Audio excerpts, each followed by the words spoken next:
আসসালামু আলাইকুম আমার প্রিয় আপু এবং ভাইয়ারা, আপনারা সবাই কেমন আছেন?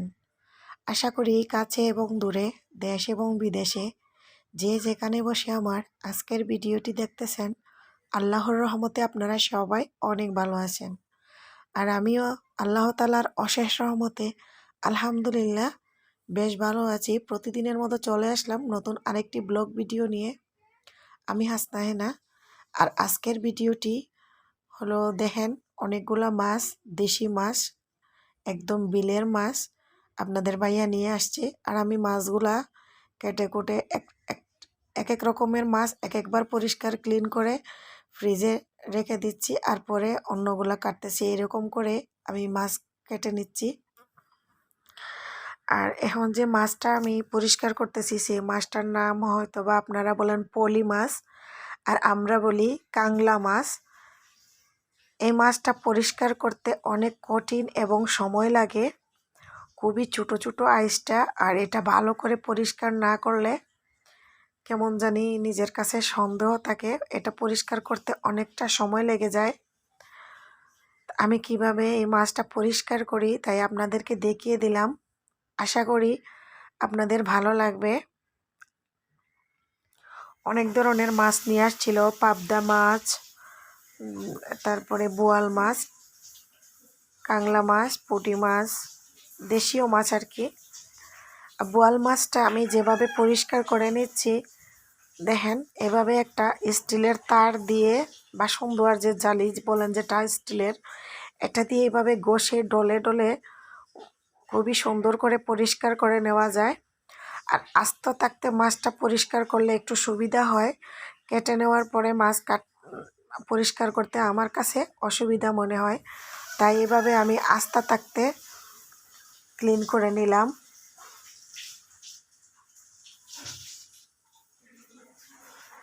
আমার যেদিন মাছ বাজার আসে ওই দিন আমি মাছ কাটতে কাটতে আমার অনেকটা সময় চলে যায়। আর খুব চেষ্টা করি অল্প সময়ের মধ্যে আমি মাছগুলা কেটে কুটে ক্লিন পরিষ্কার করে যাতে ফ্রিজে রেখে দিতে পারি। তো আমি যেভাবে খুব অল্প সময়ে মাছ পরিষ্কার করি সেটা আজকে আপনাদেরকে দেখিয়ে দিলাম।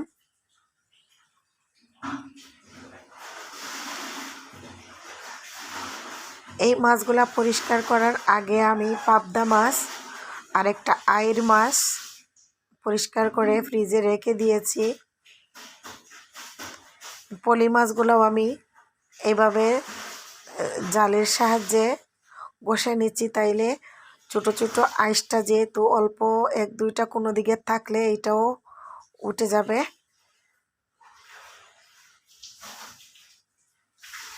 দেখেন কত সুন্দর হয়েছে, কোনো কিছুই থাকেনি। এভাবেই আমি সবগুলা মাছ পরিষ্কার করে নিলাম।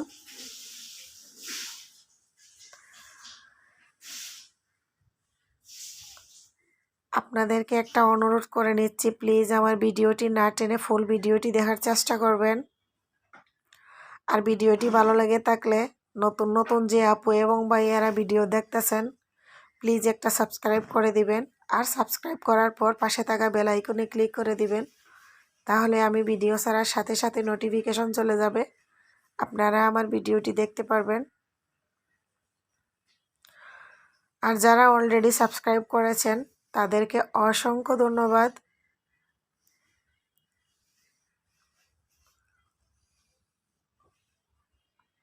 এভাবে করে আমার সবগুলো মাছ পরিষ্কার করা হয়ে গেছে। এখন মাছের আশপাশ ফেলে দিয়ে মাথার পেটের বুড়িগুলা ফেলে দিয়ে মাছগুলা সুন্দর করে আমি কেটে কুটে রেখে দিব। আর এই মাছের সাথে দেশীয় শিং মাছ ছিল, শিং মাছগুলো আমি একটা বলে আলাদা করে নিয়েছি। আগে এগুলা ঠিক করে নেই, কারণ এগুলা বেশিক্ষণ রেখে দিলে নষ্ট হয়ে যাবে। শিং মাছ জেতা, শিং মাছ তো আর নষ্ট হবে না, তাই এইগুলো আগে পরিষ্কার করে ফ্রিজে রেখে দিচ্ছি।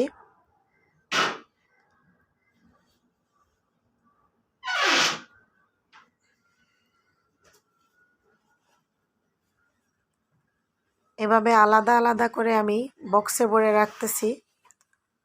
আর চারটা বড় বড় পুঁটি মাছ রেখে দিয়েছি, এগুলা ভাজি করব। পুঁটি মাছ তরকারি দিয়ে রান্না করলে ভালো লাগে না। এগুলা এভাবে ভাজি করে নিলে বেশি করে মরিচের গুঁড়া, হলুদ, লবণ লাগিয়ে মচমচা করে ভাজি করলে মজা লাগে, ভালোই লাগে। ওগুলাতে আমি হলুদ, লবণ, মরিচের গুঁড়া দিয়ে মাখিয়ে ম্যারিনেট করে রেখে দিব।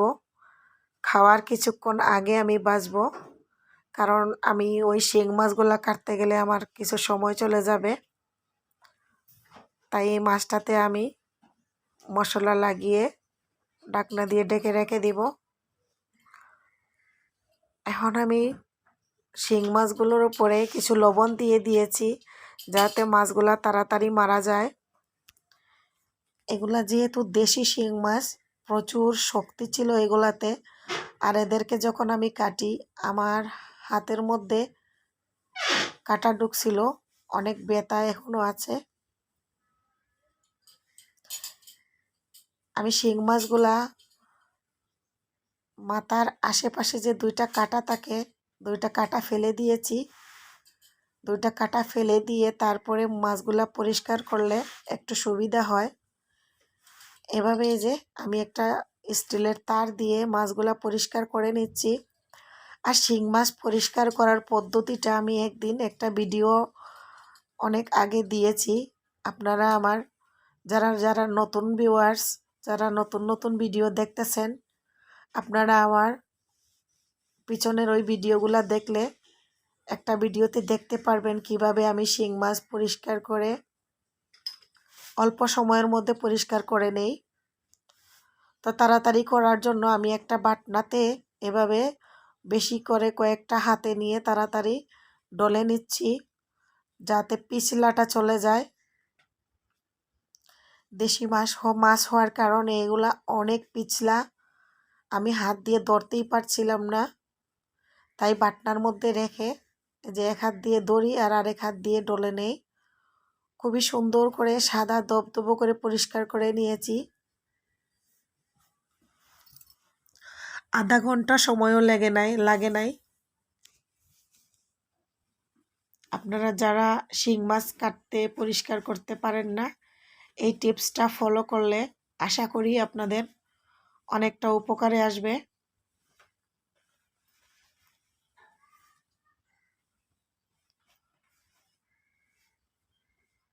খুবই এই যে এখনো মরে নাই, অনেকক্ষণ হয়েছে মাছগুলো আমি কাটতেছি, এখনো জেতা।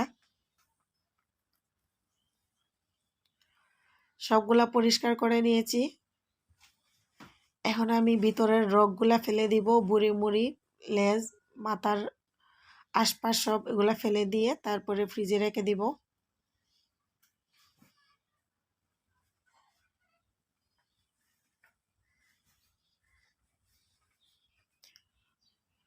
এত শক্ত ছিল মাছগুলা, দেখেন আমি বটির মধ্যে কতবার যে ঘষাঘষি করতেছি, কিন্তু কাটতে পারতেছি না। আমার এই মাছগুলা কাটতে অনেক কষ্ট হয়েছিল, শক্তিও প্রয়োজন হয়েছিল। এভাবে করে আমি সবগুলা শিং মাছ তারপরেও কেটে নিয়েছি। ভিতরের রগ এভাবেই করে আমি ফেলে দেই। দেখেন এই রগগুলা হারাম, এগুলা খাইতে হয় না। তাই শিং মাছ পরিষ্কার করার পরে মাঝখান দিয়ে ফেলে নিয়ে তারপরে ওই রগগুলা ফেলে দিতে হয়। মাছের ভিতরে প্রচুর তেল ছিল। ঠিক আছে, এই পর্যন্ত যারা আমার সাথে ছিলেন, আমার ভিডিওটি দেখেছেন, আপনাদের ভিডিওটি যদি ভালো লেগে থাকে তাহলে লাইক, কমেন্ট এবং শেয়ার করতে ভুলবেন না। আপনাদের ফ্যামিলি অ্যান্ড ফ্রেন্ডসের সাথে শেয়ার করে দিবেন। ঠিক আছে, এ পর্যন্ত যারা আমার সাথে ছিলেন আপনাদেরকে আবারও অসংখ্য ধন্যবাদ জানিয়ে আমি আমার ভিডিওর শেষ পর্যায়ে চলে আসছি। আমি সব মাছ কাঁচা কাটাকুটি শেষ করে গোসল টোসল করে ফ্রেশ হয়ে দুপুরে খাওয়ার জন্য প্রস্তুতি নিয়েছি। খাওয়ার কিছুক্ষণ আগেই আমি মাছগুলা বেজে নিতেছি। সবাই ভালো থাকবেন, আমার জন্য দোয়া করবেন। আমিও আপনাদের জন্য অনেক দোয়া এবং ভালোবাসা। সবাই ভালো থাকুন। আল্লাহ হাফেজ। আমি এখানে বিদায় নিয়ে নিলাম। আসসালামু আলাইকুম।